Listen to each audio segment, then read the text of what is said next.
ಅಭಿಮಾನಿಗಳಿಗೆ ಮತ್ತು ಆಸಕ್ತರಿಗೆ ಎಲ್ರಿಗೂ ಅಕಾಡೆಮಿ ಪರವಾಗಿ ಸ್ವಾಗತ ಕೋರ್ತೇನೆ. ಇವತ್ತಿನ ಕಾರ್ಯಕ್ರಮದಲ್ಲಿ ಹೊನ್ನವಳ್ಳಿ ಕೃಷ್ಣ ಅವರ ಜೊತೆಗೆ ಸಂವಾದ ಮಾಡ್ತಾ ಇರುವಂಥ ಆನಂದೂರು ಬರಬೇಕು. ದಯವಿಟ್ಟು ಸತ್ಯಮೂರ್ತಿ ಆನಂದೂರು ಬರಬೇಕು.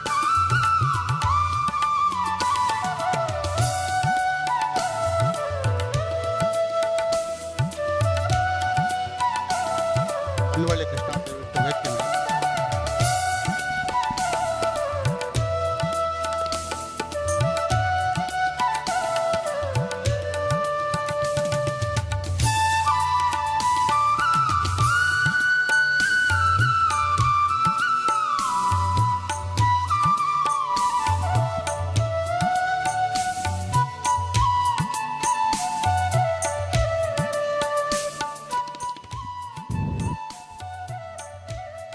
ಈಗ ಅವರ ವೃತ್ತಿ ಜೀವನದ ಮಧುರ ಕ್ಷಣಗಳನ್ನು ನೆನಪಿಸ್ಕೊಳ್ತಾರೆ, ನಿಮ್ಮ ಮುಂದೆ ಅನಾವರಣ ಮಾಡ್ತಾರೆ.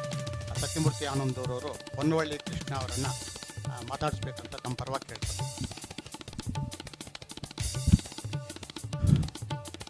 ಎಲ್ರಿಗೂ ನಮಸ್ಕಾರ.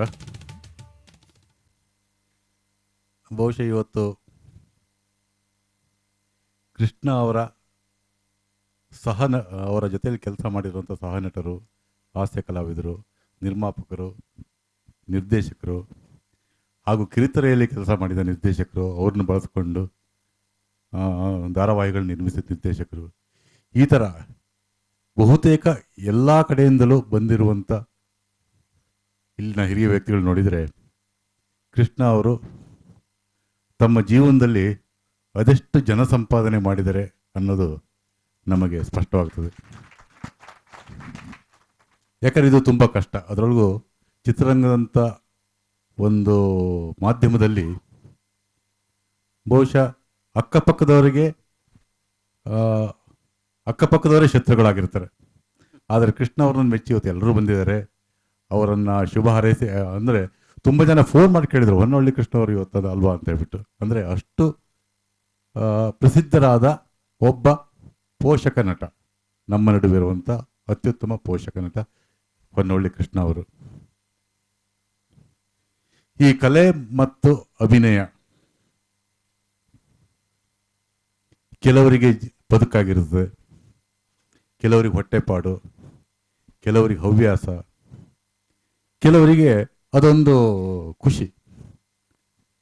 ಹೊನ್ನವಳ್ಳಿ ಕೃಷ್ಣ ಅವರಿಗೆ ಎಲ್ಲವೂ ಆಗಿತ್ತು. ಅದು ಹೊಟ್ಟೆಪಾಡು ಆಗಿತ್ತು, ಬದುಕು ಆಗಿತ್ತು, ಜೀವನನೂ ಆಗಿತ್ತು. ಹಾಸನ ಜಿಲ್ಲೆಯ ಅರಕಲಗೂಡಿನ ಹೊನ್ನವಳ್ಳಿ ಅನ್ನೋ ಚಿಕ್ಕ ಊರಿನಿಂದ ಬಂದಿರುವ ಕೃಷ್ಣ ಅವರು ಯಾವತ್ತೂ ಜೀವನದ ಕಷ್ಟಗಳಿಗೆ ಬೇಸರ ಪಟ್ಕೊಂಡವರು ಅಲ್ಲ. ಅವರಿಗೆ ಬಡತನ ಆಗಲಿ ಬೇರೆ ಯಾವುದೇ ರೀತಿಯ ನೋವುಗಳು ಕೂಡ ಅವ್ರನ್ನ ಕಾಡಲಿಲ್ಲ. ಒಟ್ಟಾರೆ ಜೀವನವನ್ನು ಧನಾತ್ಮಕವಾಗಿ, ಅಂದರೆ ನಾವೀಗ ಪಾಸಿಟಿವ್ ಅಂತ ಹೇಳ್ತೀವಲ್ಲ, ಒಂದು ಒಳ್ಳೆ ರೀತಿ ನಡ್ಕೊಂಡು ಹೋಗ್ತಾ ಇರಬೇಕಷ್ಟೆ, ಆ ರೀತಿ ಬೆಳ್ಕೊಂಬಂದವರು. ಇವತ್ತು ಸಾರಾ ಗೋವಿಂದ್ ಅವರು ಬೆಳಗ್ಗೆ ಸಿಕ್ಕಿದಾಗ ಒಂದು ಮಾತು ಹೇಳ್ತಾ ಇದ್ರು. ಇವತ್ತು ಕೃಷ್ಣ ಅನ್ನೋ ಒಂದು ಮಾತು ಕೇಳ್ಬೇಕಂತಿದ್ದೀನಿ. ಅವರು ಸುಮಾರು 900 ಸಿನಿಮಾದಲ್ಲಿ ಮಾಡಿದ್ದಾರೆ. 900 ಸಿನಿಮಾಗಳ ಹೆಸರು ಹೇಳು ಅಂತ ಕೇಳೋಣ ಅಂತಿದ್ದೀನಿ ಅಂತ ಹೇಳಿದ್ರು.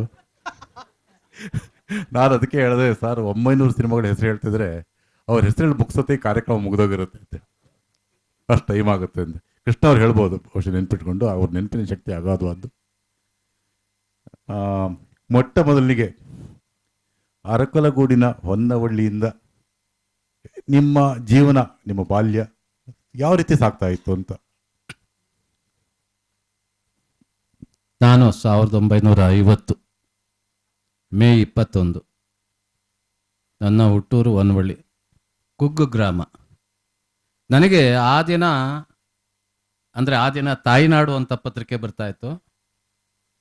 ಆ ತಾಯಿನಾಡು ಪತ್ರಿಕೆಯಲ್ಲಿ ರಾಜ್ಕುಮಾರಣ್ಣವ್ರನ್ನ, ಅಶ್ವಥ್ ಅವ್ರನ್ನ, ಲೀಲಾವತಿ ಅವ್ರನ್ನ, ನರಸಿಂಹರಾಜು, ಬಾಲಕೃಷ್ಣ, ಹೀಗೆ ಇವನ್ನೆಲ್ಲ ನೋಡ್ತಾ ಇದ್ದೆ. ಇವ್ರನ್ನೆಲ್ಲ ನೋಡಬೇಕು ಅನ್ನೋ ಹಂಬಲ ನನಗೆ ಭಾಳ.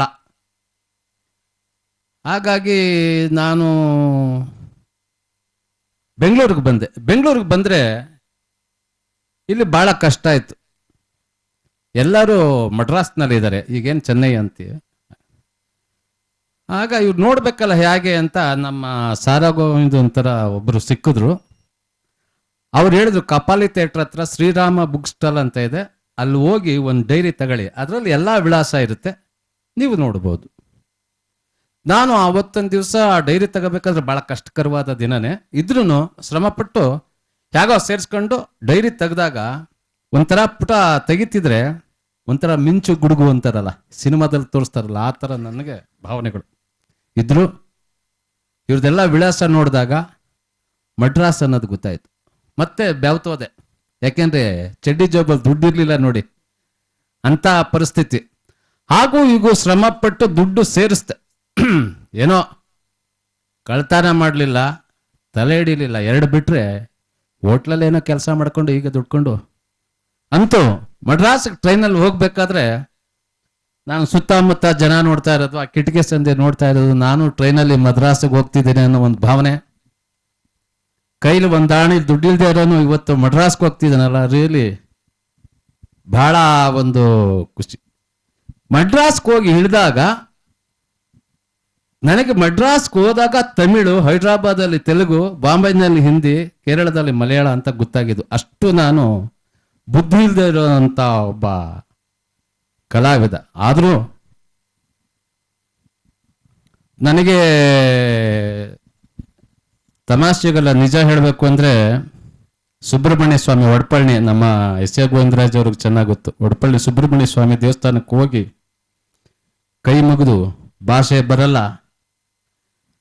ಊರು ಬಿಟ್ಟು ಊರು ಬಂದೆ, ಕೈನಲ್ಲಿ ದುಡ್ಡಿಲ್ಲ, ಈಗ ನನ್ನ ಪರಿಸ್ಥಿತಿ ಏನು ಸ್ವಾಮಿ, ಎಲ್ಲದಕ್ಕೂ ನೀವೇ ಕಾರಣ, ನೀವು ಯಾಕೆ ಬಗೆಹರಿಸ್ತೀರಿ?